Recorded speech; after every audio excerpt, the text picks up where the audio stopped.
inshaalloh Alloh taoloning izni bilan bugundan boshlab bizlar Allohning Asmaul Husna go'zal ismlarini birma-bir qo'ldan kelgancha birgalikda ilm olamiz.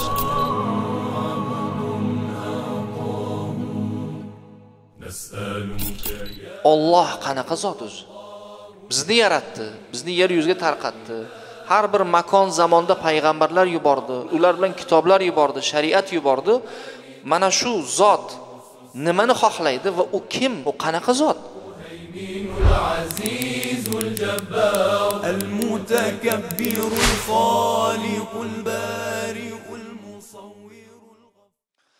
Bismillahir Rahmanir Rahim. Innal hamdalillah nahmaduhu wa nasta'inuhu wa nastaghfiruh wa na'udhu billahi min shururi anfusina wa min sayyiati a'malina. من يهده الله فلا مضل له ومن يضلله فلا هادي له ونشهد أن لا إله إلا الله وحده لا شريك له ونشهد أن محمدا عبده ورسوله صلى الله عليه وسلم قال سبحانه وتعالى بعد أعوذ بالله من الشيطان الرجيم يا أيها الذين آمنوا اتقوا الله حق تقاته ولا تموتن إلا وأنتم مسلمون يا أيها الذين آمنوا اتقوا الله وقولوا قولا سديدا يصلح لكم أعمالكم ويغفر لكم ذنوبكم ومن يطع الله ورسوله فقد فاز فوزا عظيما أما بعد barcha maqtovlar hamdlar Alloh subhanahu va taologa xos. Bizlar Alloh taologa hamdlar aytamiz. O'zimizni, nafsimizni yomonligidan, shumligidan Alloh taolodan panoh so'raymiz. Kimniki Alloh taolo to'g'ri yo'lga hidoyatlab qo'ygan bo'lsa, o'sha to'g'ri yo'ldan zalolatga yo'llaguvchi zot yo'q. Kimniki Alloh taolo zalolatga yo'llab qo'ygan bo'lsa, o'sha zalolatdan to'g'ri yo'lga yo'llaguvchi zot yo'q illa Alloh. Shahodat beramizki, Allohdan o'zga sig'inilishga biron bir loyiq zot yo'q. Va shahodat beramizki, Muhammad sallallohu alayhi va sallam Alloh taoloning bandasi va rasulidir. Insoniyat muammolar girdobida. Dar haqiqat umuman insonlarning hozirgi ahvoli va umuman insoniyatning bu dunyodagi ahvoli doim muammolar girdobida bo'ladi. Alloh taolo shunaqa qilib yaratdi. Xoh u shaxsiy hayotda bo'lsin, xoh ijtimoiy, xoh siyosiy, ma'rifiy, ma'naviy, diniy, zamonaviy, axloqiy, nimaiki ahvolni qarang, hammada shu savol: qachon insonlar ahvoli yaxshi bo'ladi? Mana shu savol deyarli hammani qiynaydi. Shaxs o'laroq, jamoat, jamiyat, davlat, siyosat har bir joyda insoniyatning salohiyati doim o'ylanib kelingan. Ana endi keling, siz, biz musulmonlar o'laroq, siz va bizni yaratgan Alloh Robbul Alaminning oyatiga quloq solsak, qani mana shunaqa musulmonlar insoniyat umuman muammolar girdobida bo'lgan paytda bizni yaratgan zot, yo'qdan bor qilgan zot, ta'bir joiz bo'lsa bizni injenerimiz, bir qatra tomchidan yaratib, ruh, qosh, ko'z berib yaratgan, hayotga keltirgan zotni kalomiga agar quloq tutsak, agar biz musulmon o'laroq, Alloh Robbul Alamin siz va bizlardan, siyosatdonlardan, mana men degan olimlardan bizlarni yaxshiroq bilguvchi zot. Alloh al-Xoliq, al-Roziq, al-Mudabbir, al-Musavvir. Mana shu zot bilmasa, insoniyatning salohiyati qanday bo'lishini kim biladi? Har bir maslakda, har bir ishxonada biron narsa ixtiro qilinganda, uni injeneri, mutaxassis olimi, muhandisi yaxshiroq biladi ishlatuvchidan ko'ra. U ichkarisidagi ikir-chikirlarni biladi. Qayerda qachon nima qilishini biladi. Masalan, Apple kompaniyasi iPhone'larning ichidagi narsalarni ularchalik biladigan ishlatuvchi bilmaydi. kashf qilishi mumkin biror narsani topdim deb, ichidagisini bilmaydi. Xuddi shunaqa misol tariqasida aytyapmizki, bizni yaratgan zot kim? Alloh deymiz, zot Alloh. Xo'p, Alloh nima deyapti? Mana shu salohiyat uchun muammo bo'lib qoldi. Bir mushkila bo'lib qoldi.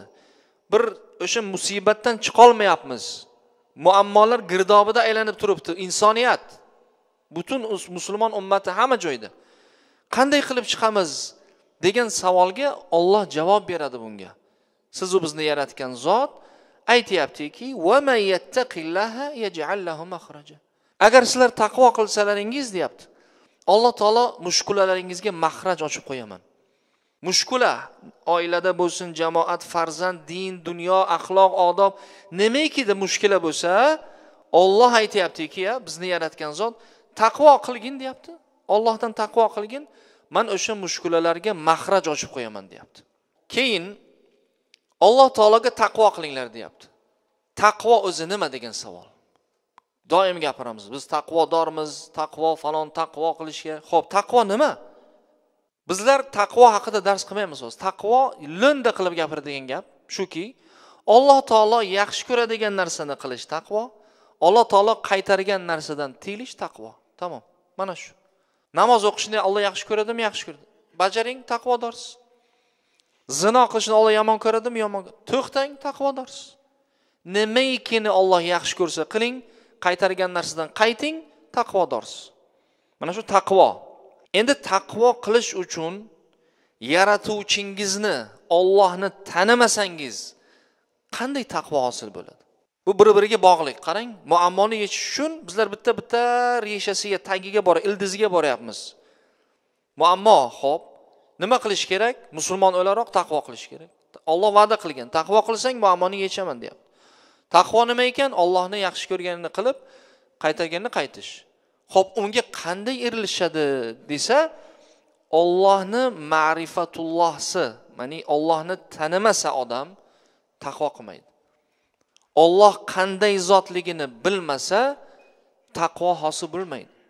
Shuning uchun Alloh taolo Qur'onda aytayaptiki, "Va ma xalaqtul jinna val ins illa liya'budun." Men jin va insonlarni yaratishimdan asl maqsad mangagina ibodat qilishlari uchun yaratdim deyapti. Asl maqsad shu. Va bu yerda sahobalardan Abdulloh ibn Abbos radhiyallohu anhuma aytadilarki, "Illa liya'budundan murod illa liya'rifun." Alloh taoloni tanishingiz uchun. Allohni tanigan zotgina unga ibodat qiladi. Keyin taqvo hosil bo'ladi. Keyin uning muammosi hal bo'ladi. Mana shu insoniyat muammo girdobida dedik. Uni hal qilish uchun boshidan ildiziga borish kerak ekanki, Allohni tanish kerak ekan. Siz u bizni yaratgan zotni tanisak agar, keyin odamda muhabbat paydo bo'ladi. Keyin Alloh aytgan ishlarini qiladi, keyin muammolar yechiladi. Shuning uchun inshaalloh Alloh taoloning izni bilan bugundan boshlab bizlar Allohning Asmaul Husna, go'zal ismlarini birma-bir qo'ldan kelgancha birgalikda ilm olamiz. Alloh qanaqa zot o'zi? Bizni yaratdi, bizni yer yuziga tarqatdi. Har bir makon zamonda payg'ambarlar yubordi, ular bilan kitoblar yubordi, shariat yubordi. Mana shu zot nimani xohlaydi va u kim, u qanaqa zot? Uni tanimasa inson haqiqatdan u zohirida namoz o'qiyotgandek ko'rinadi. Bir amal qilinayotgandek ko'rinadi. Lekin ma'rifatulloh bo'lmagani uchun ham qilayotgan ishi puch yo riyo, gunoh olishi mumkin. Ibodatdek sanalgan ishni qilib, o'sha holatda gunoh olib turgan bo'lishi mumkin. O'ziga nima uchun desangiz, Allohni tanimasligi uchun. Mana bugun inshaalloh Alloh taoloning izni bilan Alloh taoloni Alloh degan nomini, ism va sifatini, zotini birinchi bo'lib mana shu Alloh degan ismini sekin birgalikda ilm olamiz. O'qib unga amal qilishimiz kerakki, muammolar girdobidan chiqishga mana shu ilm inshaalloh ma'rifatulloh sabab bo'lsin barchamizga. Amin. Xo'p, Allohning go'zal ismlarini tushunish, bu xususida fiqh ilmini eng sharafli ilm bu. Hatto fiqhul akbar degan Abu Hanifa rahimahulloh iymon ilmini, tavhid ilmi fiqhul akbar degan. Fiqh aslida bu fiqhiy masalalar, lekin Allohni tanish fiqhlarning eng buzurgi, eng buyugi, akbar. Bu ilm din ustiga quriladigan asosdir. Nimaiki din bo'lsa, namozi qolgan hamma narsa ana shu ilm ustida quriladi. Shuning uchun ham Qur'oni Karimda mana shu asosni mustahkamlovchi dalillar juda ham ko'p kelgan. Qur'onda biron bir oyat yo'qki, unda Alloh taoloning go'zal ismlari va oliy sifatlari zikr qilinmagan bo'lsa. Qarang, xohlagan oyatni oling, oxiriga borib Allohu G'afurur Rahim, Allohu Azizul Halim, Allohu Rahmanur Rahim o'zini ism va sifatlarini aytadi va o'sha masalaga moslashtiradi. Bu esa mana shu sharafli ilmning ahamiyati, uning qadri ulug' ekaniga dalolat qiladi. Bu ilm iymon asoslarining bir asosidir. Din arkonlarining bir ruknidir va hamda islom millatining asoslaridan biri bo'lib, uning ustiga dinning yuksak binolari va oliy manzillari quriladi. Nimaiki agar shu ustida qurilmasa, biling u abtar. Abtar degani dumi kesilgan. Tamom, oxiri yo'q uni. Go'zal ko'rinishi mumkin, hatto imperiya bo'lishi mumkin bir davlat. Lekin hozir ko'z o'ngimizda ko'ryapmizki, Manaman degan imperiya chirib ichidan rasvosi chiqib, bukilib, egilib, sekin-sekin jarga qarab qulab ketyapti. Va tarixda bunaqa imperiyalar bo'lib keladi va qiyomatgacha bo'ladi. Illo agar o'sha imperiya yo oilangiz imperiyasi, yo o'zingiz qalbingiz, sizni imperiyangizda qalbingiz agar yaratuvchisini amri bilan amal qilsa, sakinat bilan hayot guzaronlik qiladi. Vaholanki u qamoqda bo'lsa ham, vaholanki u azob chekib hayotda mazlum bo'lib yurgan bo'lsa ham, qalbi, uni butun ruhi bilan lazzat topadi. Chunki qalblarni yaratgan zot Alloh. Alloh agar shu qalbga sakinat bersa, bir qurigan nonni bottirib suvga bottirib yeng, lekin lazzat bilan yeysiz. Qalblar sakinati pul bilan, mol bilan, mansab bilan bo'lmaydi. Buni Alloh Qur'onda aytgan. Rasululloh sollallohu alayhi vasallam hayotlarida ko'rsatdilar. Sahobalar ko'rsatdilar bu narsani. Payg'ambarimiz sollallohu alayhi vasallam xonadonlarida oylab ovqatlar pishirilmagan, qozon o'choqlar bo'lmagan. 9 ta ayollari bo'lib turib ham 9ovlarida ham hech narsa bo'lmagan. Faqat xurmo suv ichardik deydilar Oysha radhiyallohu anha. Lekin eng baxtli oila, eng baxtli hayot zamon saodat deyiladi va barcha payg'ambarlarda. Illo Sulaymon, illo Davud, illo bir ikkita payg'ambarlarni Alloh taolo podshoh qilib, qudratli qilib ko'rsatdi ibrat uchun. Deyarli ko'p payg'ambarlar g'urbatda, g'ariblikda yashadilar. Uni zohirini ko'rgan odam Iso alayhisalomni masalan, doim g'urbatda, hech narsalari yo'q.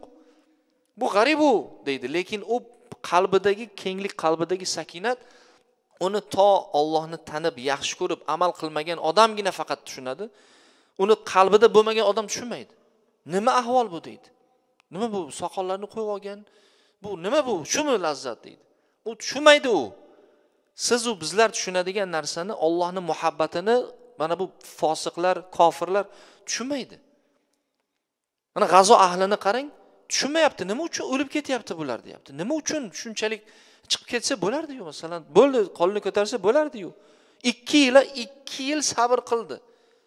Dini uchun, vatani muqaddas joyi uchun, irzi uchun, o'zini azimati uchun. Buni ibrat bo'lib ko'p kofirlar hayratda qolyapti. Bunaqasi yo'q deydi, bunaqasi. Hammasi taslim bo'lardi. Yo'q, bular taslim bo'lmayapti. Mana shu tarixda ham bunaqa bo'lgan, bunaqa insonlar bo'lgan, hozirda ham bor, Alloh ko'rsatyapti. Qaranglar, sabr qilsa, Alloh desa, Alloh taolo uni ko'p manfaatlarini qarang, yer yuzi deyarli, yer yuzi illo bitta ikkita shunaqa bir fisqi, qalbida fisqi o'rchib ketgan davlatlargina istisno yer yuzi tan olyapti. Bu mazlum bular, beringlar xalqini, o'zi yashasin, u ham odam bular ham deyapti. Oxir oqibat. Mana men degan jurnalistlar, katta shu sionistlarni o'ng qo'li bo'lgan zotlar hozir bo'ldi deyapti. Bu bunchalik Allohni taniyapti deyarli. Bir nechtasi eng mashhurlari kun aro shunaqa narsalar chiqyapti. Nima uchun desangiz, qalbidagi iymoni uchun, ma'rifati, Allohni tanigani uchun.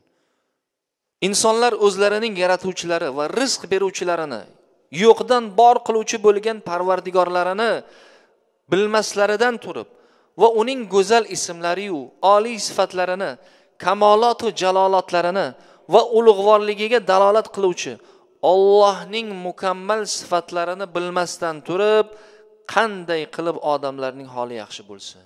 Qanday qilib?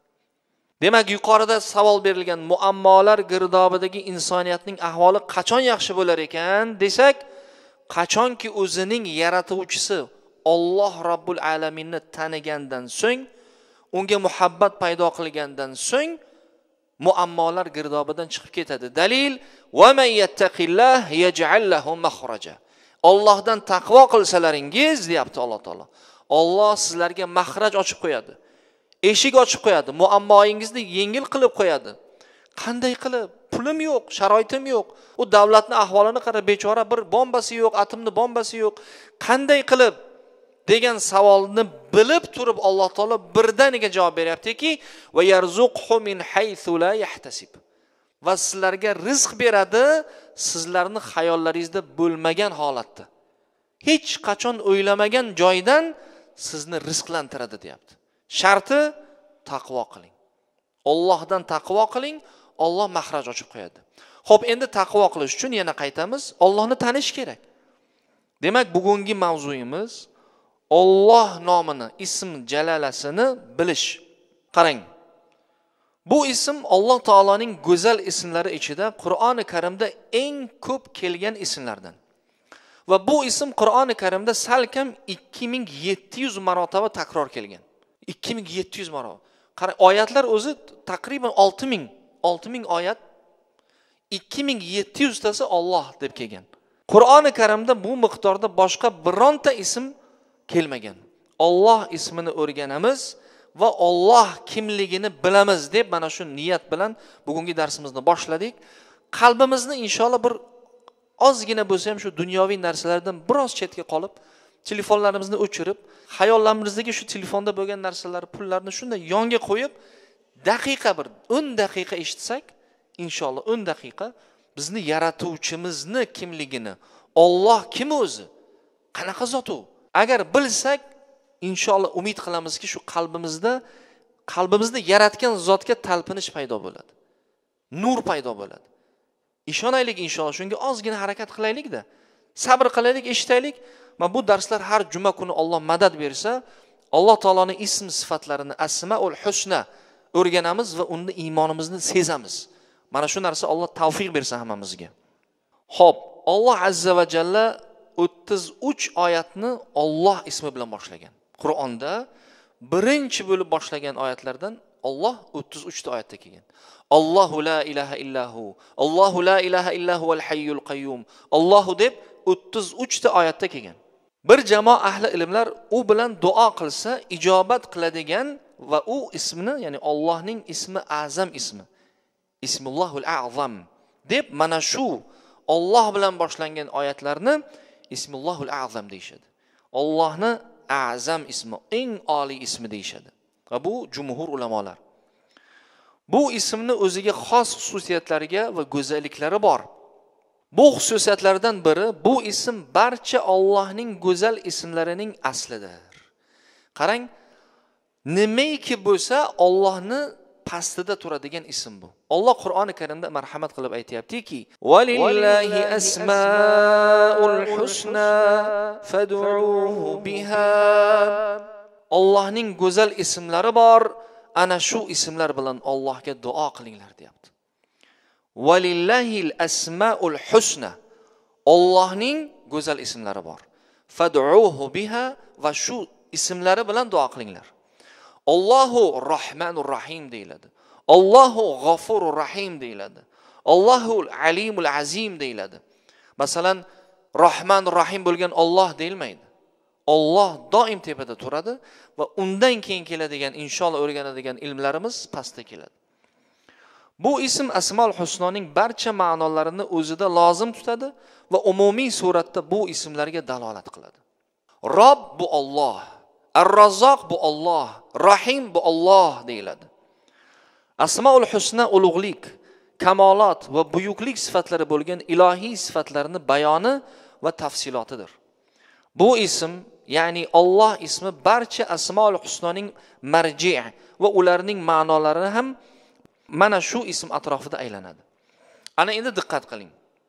Alloh ismining ma'nosida aytilgan so'zlarning eng go'zali va eng jamlovchisi ibn Abbos radhiyallohu anhu aytgan vorid bo'lgan so'zlari.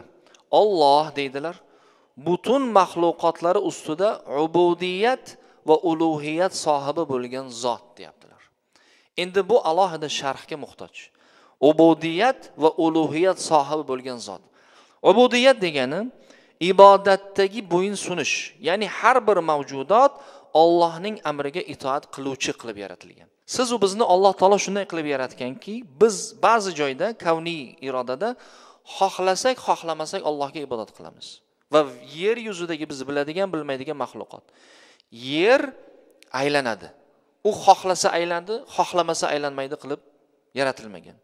Qalb uradi. Qon aylanadi. Ko'z ko'radi, quloq eshitadi. Hech kim, hech qaysi maxluq men quloqim bilan ko'raman, charchadim, ko'zim bilan eshitaman deya olmaydi.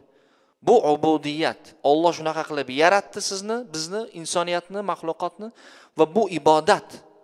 Mana shu ibodat. Yer ibodat qiladi. Quyosh ibodat qiladi. Oy ibodat qiladi.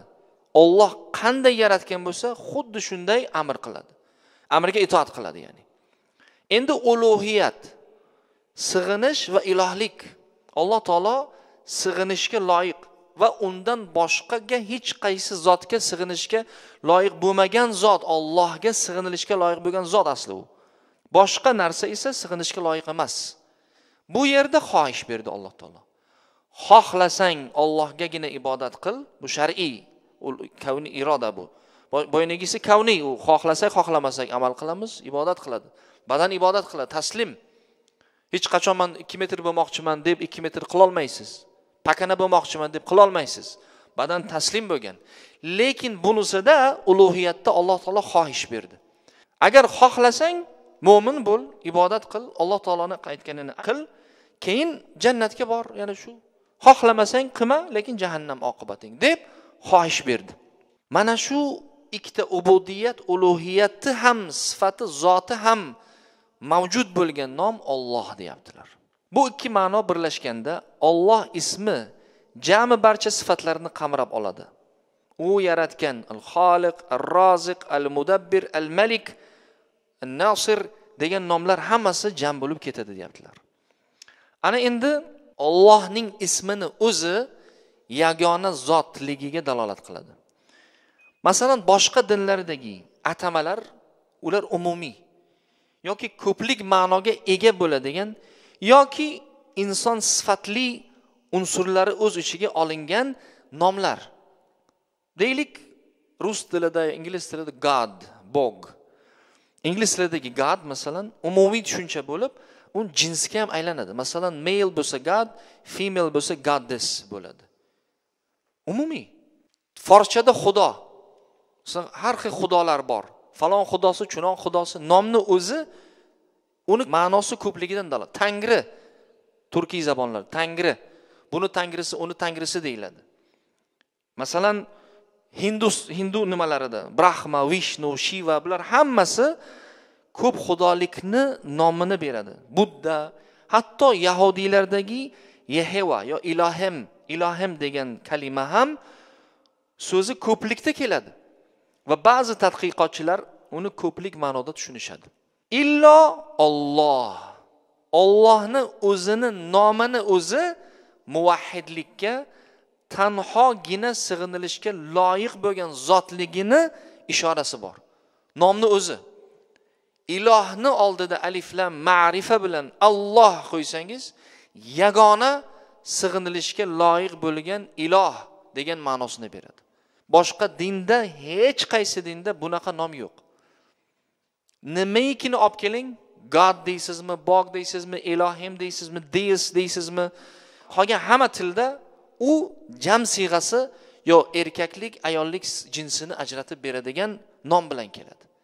Illo Alloh. Va hech qaysi tarixda hech kim o'zini Alloh deb nomlamagan. Hatto Fir'avn ana robbukumul a'la dedi. Men sizlarni oliy robbilaringizman dedi. Alloh demadi. Va demagan. Va deya olmaydi ham. Degan bo'lsa u birinchidan hech qaysi sifatga to'g'ri kelmaydi va Allohni o'zi hozir o'rganamiz inshaallohki, uni nomini o'zi tavhidga dalolat qilib turadi. Alloh har qanday jism, shakl va sifatdan munazzah bo'lgan zot. Bu nima degani? Ilmiy nuqtai nazardan qaralganda Alloh taolo mutlaq zot. U zoti bilan va sifati bilan ham yagona va hozir keladigan, uni tagida keladigan yaratuvchi, beruvchi, rizq beruvchi, musavvir, mudabbir hammasi o'zigagina xos. O'zi beradi u narsani. Biron kishiga muhtoj, biron kishini nima qilib vosita qiladigan zot emas. Yaratuvchi misol, yaratuvchi degan nom. Al-Xoliq, yo'qdan bor qiluvchi zot degan. Bu narsa hech qaysi maxluq qila olmaydi. Olimlar, jinlar, inslar to'plansin, bir atomni zar ichidagi neytron, protonlar va elektronlarni yarata olmaydi. Yo'qdan bor qila olmaydi. Illo Alloh. Yo'qdan bor qiladigan zot Alloh. Alloh nomi til va madaniyatga bog'liq emas. Masalan, bizlarning madaniyatda inshaalloh Alloh xohlasa Alloh xohlasa bu bir o'zbekchilik, arabchilikdan kelib chiqqan bir madaniyat degan nima yo'q, unaqa emas. Hatto nasroniy arablar ham biz aytadigan Xudoni Alloh so'zini ishlatishadi. Ularni Bibliyalarida, Injillarida, nasroniy ya'ni masihiylarning Bibliyalarida arabchasida Alloh deyiladi. Alloh yagona deyiladi. Hatto Iso emas. Alloh yagona deyiladi. U alohida, u boshqa, u tepadagi Alloh deyiladi. Buzuq e'tiqod bo'lsa ham ular Alloh deydi. Imom G'azzoliy aytadilar: Koinot Allohning katta kitobidir. Uni o'qigan har bir qalb Allohning izlarini ko'radi. Diqqat qiling. Koinot, mana yer yuzidagi koinot, bizlar yashaydigan koinot Allohning katta kitobi, kitob. Uni o'qigan har bir qalb egasi Allohning izlarini ko'radi. Hozir ateistlar qani bo'lsa ko'rsat, qani iloh deysizlar deb, u bir ahmoqona, bir fasohati ham bir razil e'tiqod bu. Shunchaki odamni qo'li, ko'zi, yurgani, turgani, gapirgani Alloh borligiga ishora, izlari. Buni agar chuqurroq ta'ammul qilsa odam sog'lom fikr bilan tushunib oladi.